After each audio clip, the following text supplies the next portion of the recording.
से हमें 3 से 5 हजार रुपए का टीए आएगा और उसे अगर हम अपने उपयोग में लाएंगे तो हम फिलहाल जो पैसा तेल में खर्च कर रहे हैं वो मेरे पास बचेगा, और जो लोग मेरे जनता दरबार में इन छोटी छोटी समस्याओं को लेकर आ रहे हैं उनका समाधान हो पाने में हम सक्षम हो पाएंगे।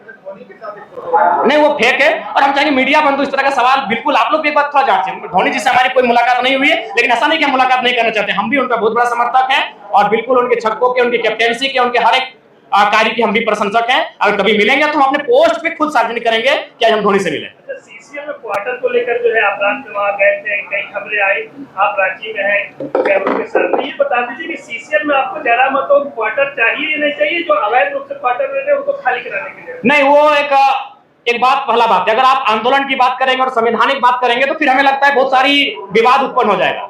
अगर आप कहेंगे कि कुछ आंदोलन के तरीके ऐसे होते हैं जो लगता है कि लीक से हटकर है, अगर आप झारखंड अलग राज्य की लड़ाई को जानते हैं और यदि आपके परिवार के कोई सदस्य झारखंड आंदोलन की लड़ाई में भाग लिए हैं तो उस लड़ाई को भी आप कहीं ना कहीं ये मानेंगे कि सड़क जाम करना ये तो संवैधानिक नहीं था, लेकिन कभी कभी ऐसे क्रियाकलाप करने पड़ते हैं जिससे दिल्ली तक आवाज जाए।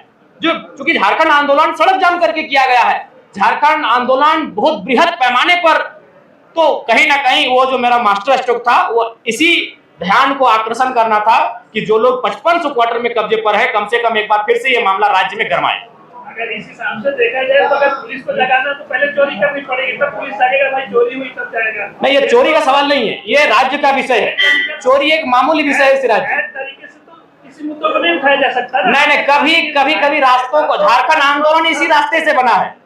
आप झारखंड आंदोलन अलग राज्य का समर्थन करते हैं, हाँ या ना? तो झारखंड राज्य बना ही उसी रास्ते से, तोड़ फोड़ से, बंदी से, इसीलिए उस सवाल को विराम दीजिए, आगे बात कीजिए। देखिए, जब सीढ़ी आप खुद बोले हम समर्थन करते हैं, आप अभी 30 सेकंड पहले बोले कि हम झारखंड राज्य का समर्थन करते हैं, तो मैं बताना चाहता हूं, चूंकि मैं एक आंदोलनकारी का बेटा हूं, झारखंड राज्य सड़क जाम करके लिया गया, इसलिए सवाल कब रखिए। अगला सवाल, वाजपेयी जी का कोई योगदान? देखिए, वाजपेयी जी अगर डायरेक्ट झारखंड राज्य दे देते, निसंदेह उनका योगदान है, कलम में उनका योगदान है, लेकिन क्रांति में झारखंडियों का योगदान है जिनका रक्त बहा है। आप विचित्र बात कर रहे हैं भाई, इसका मतलब जो लहू बहा, जो माए विधवा हो गए, उनका कोई योगदान नहीं है? मैंने कब कहा वाजपेयी जी का योगदान नहीं है? अगर उस हिसाब से आप कहेंगे तो भारत बनाने में लॉर्ड माउंटबेटन का भी योगदान है, क्योंकि वे जाते जाते कलम पंडित महान पावर, क्या कहते हैं, ट्रांसफर ऑफ पावर, सत्ता का हस्तांतरण करके गए थे लॉर्ड माउंटबेटन। तो उस हिसाब से अगर देखा जाए तो आप ये कहेंगे कि नहीं, क्रांतिकारियों का नहीं, लॉर्ड माउंटबेटन का योगदान है भारत को बनाने में। जयराम जी, कुर्मियों को लेकर के क्या विचार है? जी, कुर्मियों को लेकर मैं अपना स्टैंड पूर्व में भी क्लियर कर चुका हूं, आज भी क्लियर कर रहा हूं। मैं उनके शेड्यूल ट्राइब में जो मांग है उसका समर्थन करता हूं, लेकिन मैं एक तरीका चाहता हूं कि जो विवाद उत्पन्न हो रहा है वो विवाद ना उत्पन्न हो, क्योंकि भारत एक संवैधानिक देश है। भारत के संविधान आर्टिकल 48 के ए में वन्य जीवों की सुरक्षा की बात करता है, तो कुर्मी कौम इस राज्य की सबसे बड़ी एकल आबादी है, सबसे बड़ी एकल आबादी अगर इस राज्य की कोई है तो कुर्मी है। सबसे, अगर शहादत की एक लंबी लिस्ट निकाली जाएगी तो आधी शहादत आपको कुर्मी कौम से दिखेगा, चाहे निर्मल महतो रहे, शक्तिनाथ महतो रहे, सुनील महतो रहे, ऐसे किस्से खत्म नहीं होंगे।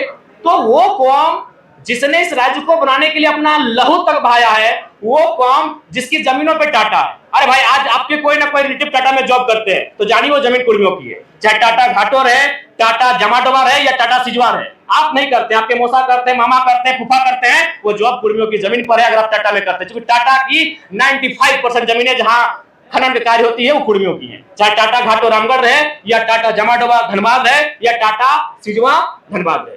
तो इसलिए भैया उस कौम ने जमीनों को भी दिया है, जानों को भी दिया है, और आज अगर वो संरक्षण मांग रही है तो उसमें किसी की आपत्ति नहीं होनी चाहिए। हाँ, मैं ये रास्ता चाहता हूं कि जब राज्य सरकार अनुशंसा करे केंद्र को कुर्मियों को एसटी में शामिल करने का, और जब केंद्र से वो लिस्ट वापस आए तो राज्य एक काम करे, जो लोग पूर्व में शेड्यूल में है उनको वहां रहने दिया है, और इनके लिए एक नया column, farming tribe, agriculture tribe, एक नया ट्राइब का कॉलम लेकर आए और इनको संरक्षण दिया जाए। ये लड़ाई आरक्षण की नहीं है, ये लड़ाई संरक्षण की है। इसी सरकार में मंत्री है चमरा लेना, वो बोल रहे हैं कि आप लोग आदिवासियों के हक में सिद्धमारी करने के लिए जो है एसटी में शामिल होना नहीं, इसमें हक में उनको बोलिए इतिहास को पढ़े, अपने इतिहास को पुख्ता करें। 1931 जब अंग्रेजों का अंतिम जनगणना हमारे सामने प्रस्तुत हुआ था, उसमें 12, एक साइड घासी को हटाया गया और कुर्मी को, बाकी 11 लोग आज शेड्यूल ट्राइब में हैं, यानी 13 लोगों के साथ कुर्मी शेड्यूल ट्राइब, उसमें शेड्यूल ट्राइब नहीं था, उसमें प्राइमरी ट्राइब नाम था, उस सूची में सम्मिलित थे। बिल्कुल, सरना कोड का हम बिल्कुल समर्थन करते हैं। एक आदिवासी कौम, चूंकि इस राज्य का निर्माण ही एक आदिवासी राज्य के रूप में हुआ है, और आदिवासियों की भावना सरना धर्म कोड पे आधारित है। अतः उनका इस धर्म कोड की मांग को सरकार पुरजोर तरीके से लागू कराने के लिए पहल करे। धन्यवाद, जोहार, नमस्कार। जयराम जी, आपके जो अफसर हैं वो आपको केजरीवाल बता रहे हैं झारखंड। अरे तो बहुत बड़ा बात है यार, केजरीवाल 10 साल सीएम रहे, तो केजरीवाल कोई कम? केजरीवाल का आप आलोचना कर सकते हैं, लेकिन उन्होंने जिस विजन को दिल्ली के माध्यम से देश को दर्शाया उसको आप नकार नहीं सकते। पिछली बार तो आप भी केजरीवाल की आलोचना नहीं, केजरीवाल की आलोचना के लिए नहीं केजरीवाल से तुलना जी, नहीं, बिल्कुल हमारी तुलना कैसे हो सकती है? वो कहाँ सीएम रह चुके, हम विधायक हैं। नहीं, हम लोग अपना रोड मैप अलग बनाएंगे। जयराम जी, तुलना इसलिए नहीं हो रही कि वो सीएम है, तुलना इसलिए हो रही है कि आप जो सुविधा की बात कर रहे थे वो तो कहाँ ले रहे सुविधा को? बताइए कौन सा सुविधा हम ले रहे हैं? नहीं, आपने जो कहा था जयराम जी से पहले, हम तो आपको तो कम से कम चर्चा करना चाहिए कि एक विधायक वर्षों बाद आया है। आज अभी अंदर हम सुनिए, आपको बता रहे हैं, जब हम अंदर जाते हैं ना, और जितने भी कर्मचारी हैं विधायक छोड़ के, उनको क्या फील होता है मालूम है? कि मेरे घर का बच्चा विधायक बन के आया है।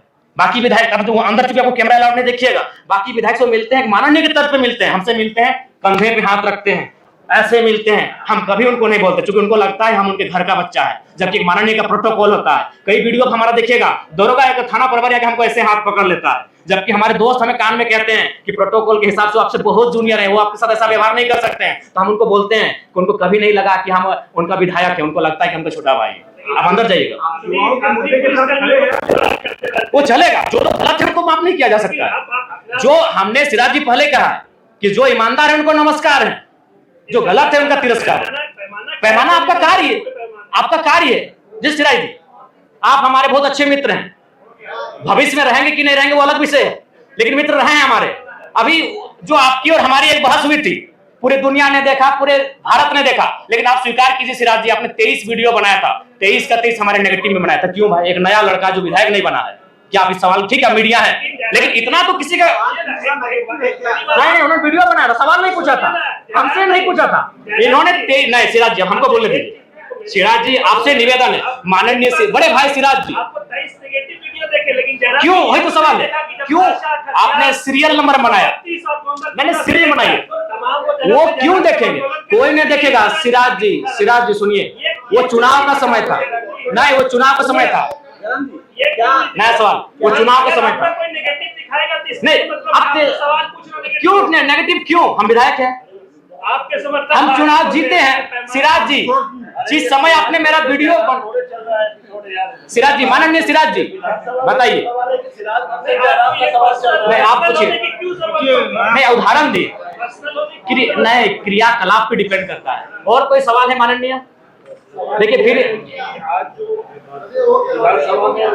राज्यपाल का जो अभिभाषण है, जो विपक्ष जो है उसे झूठ का पुलिंदा बता रहा है, आपको क्या लगता है? नहीं देखिए, पूर्णता अगर विपक्ष में बैठे लोग भी काबिल हैं, और राज्यपाल एक संवैधानिक पद होता है, उस पद की गरिमा है, उस अगर अभिभाषण को पढ़ते हैं तो कुछ विषय आपको लगेंगे हाँ ये ठीक ठाक है, लेकिन कुछ विषय ऐसा आपको लगेंगे कि ये धरातल पर है ही नहीं। तो कहीं ना कहीं कुछ त्रुटियां हैं उनमें, कुछ असत्यता है, इस बात को भी स्वीकार करना होगा। आज इस राज्य की जो आवश्यकताएं हैं, स्थानीय नीति अभिभाषण में कहीं जिक्र नहीं है। इस राज्य की आवश्यकता है सरना धर्म कोड, अभिभाषण में कहीं जिक्र नहीं है। इस राज्य की सबसे बड़ी आबादी ओबीसी, कहीं जिक्र नहीं है। आप वो कहते हैं कि ओबीसी को सशक्त करेंगे, कैसे? कई जिलों में आपने ओबीसी के आरक्षण को जिलावार में 0 कर दिया। ये कौन सा है? ये कौन सा भारत आप बना रहे हैं? कौन सा राज्य बना रहे हैं आप? महागठबंधन की सरकार है, महागठबंधन नारा देती है सामाजिक न्याय। उनसे पूछिएगा सामाजिक न्याय का मतलब क्या होता है? सामाजिक न्याय का मतलब क्या होता है? जिसकी 54% आबादी है, आप उनको शून्य कर रहे हैं जिलावार बहालियों में। ठीक है, आप जो शेड्यूल ट्राइब है उनकी आबादी अनुमानित 26 है, आप 26 दे रहे, स्वागत है। शेड्यूल कास्ट उनकी आबादी 10 है, आप उनको 10 दे रहे हैं, स्वागत है। जो बच जाते हैं उनकी आबादी 10 है, आप उनको ईडब्ल्यूएस के नाम पे 10 दे रहे हैं, वो भी लगभग हिसाब से ठीक ठाक है। लेकिन ओबीसी जिनकी आबादी 54% उन्हें आप 14 दे रहे हैं, बताइए तो कौन सा सामाजिक न्याय है? महागठबंधन की सरकार है। तो ऐसे में अगर कोई सवाल करे कि ये राज्यपाल महोदय के द्वारा जो अभिभाषण पढ़ा गया इसमें सत्यता नहीं है, तो बताइए कैसे नहीं लोग इस पर चर्चा करेंगे? बात करें 54% आबादी का आरक्षण कहाँ है? धन्यवाद। बहुत बहुत